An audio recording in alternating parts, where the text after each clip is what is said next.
Hey guys, welcome to Mrs. G's Sewing Space. In this video, I'm going to show you how to make this bag here behind me. It's the rice ball bag.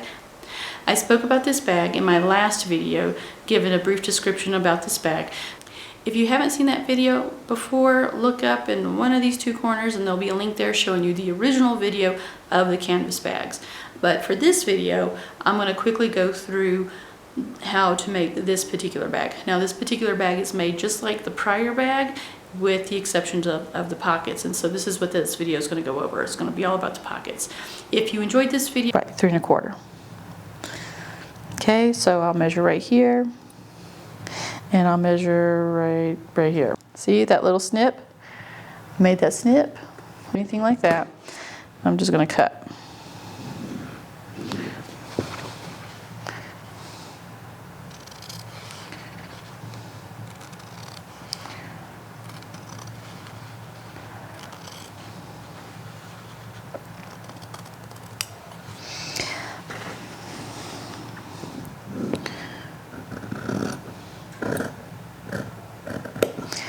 I want to get that little triangle right there, but I don't want to cut past that, okay? I'm going to cut right there, right there.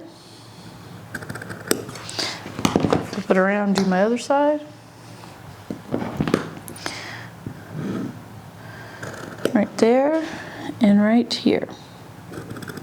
Okay? Now, I'm going to tell y'all right now, this is going to take a little practice. Then I'm going to go iron. Okay, so I did this one already. I ironed this flat on the lines. So you can't see the lines anymore. They disappeared because I have a disappearing ink marker. But you go and you iron. Just like that. On those lines right here, you just fold it. Press it down. And you just press it all the way down until it's nice and flat. Okay, you press that down and the corners. Press down your corners on the lines. You should have a 1/2 inch opening right here, okay? So this one was already pressed. You can see it's about 1/2 inch right here. So if I line it up, that's about a 1/2 inch opening. Now, like I said, this is not perfect, but this is how I did it for my bag. So you got the 1/2 inch opening. You can finagle away, finagle as you please. So now I'm going to take my zipper.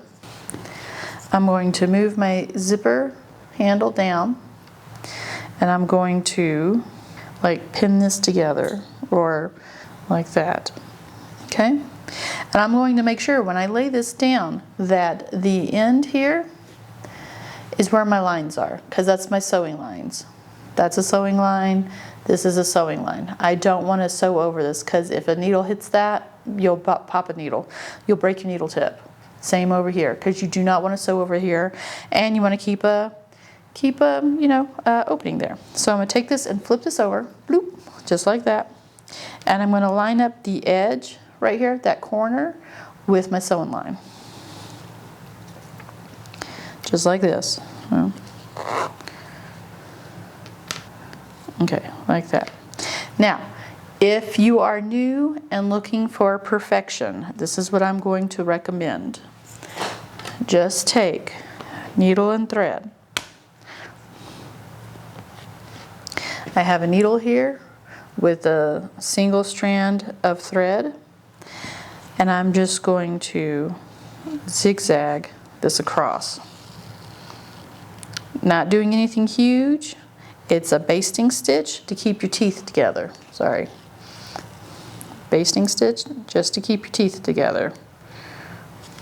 It'll make it easier to lay that zipper down. Just like that. Because you can always go back and cut this thread off. And sometimes the zipper teeth, they just get in the way. And they don't stay still.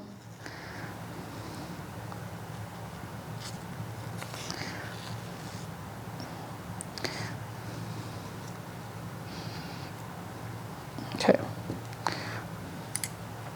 All right.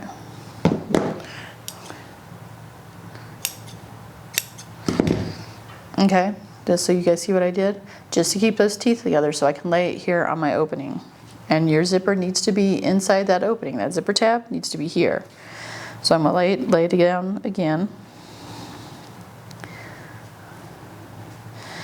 lining up here and here. I'm going to pin this in place.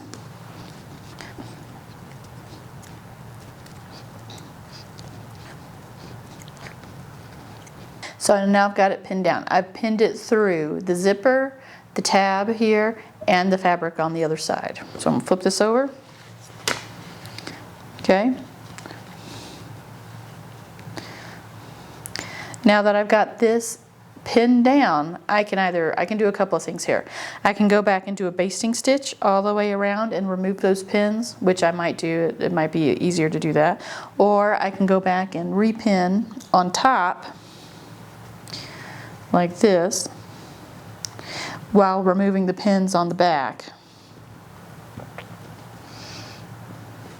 So we just want to keep our zipper in place. So I'm going to repin.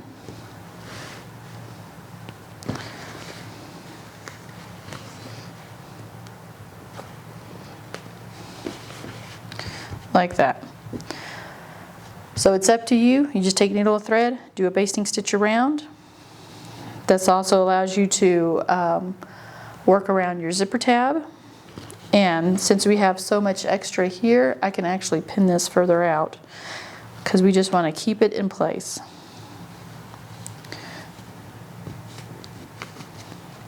Like that. And then we have this tab right here.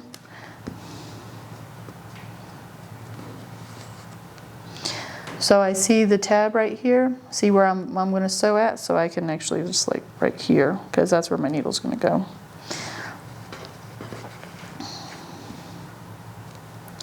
All right, so all I want to do now is sew the edges down all the way around.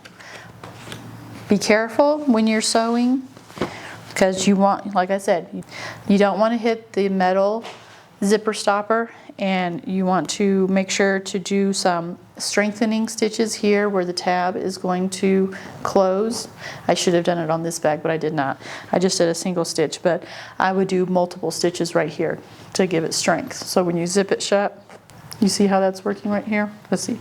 So like right here, see how that just right there. So for me, I would just sew 2, 3, maybe 4, just right across there to give it strength, so that way it won't be so bad. And you can see where I started at. And I just sew along the edges. So when I place it into my sewing machine, I am literally placing it in like this. It goes into my sewing machine this way, and I'll sew all the way down, needle in, pivot, but keep your needle in, lift your presser foot, pivot, so it's straight, sew here, like 1, 2, 3, 4, 5, maybe 5 times, maybe, however many times, give it that extra strength, needle in, lift your presser foot, pivot, and then sew down all the way down this way, removing the pins as you go. Don't run over your pins till you get to the end. Same thing, needle in, pivot, and then sew back across here. And that's how you do that patch pocket.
So thanks for watching the video. I hope you guys found it entertaining as well as educational. Let me know what you guys think. Throw those comments down in the bottom, and I'll see you in the next one.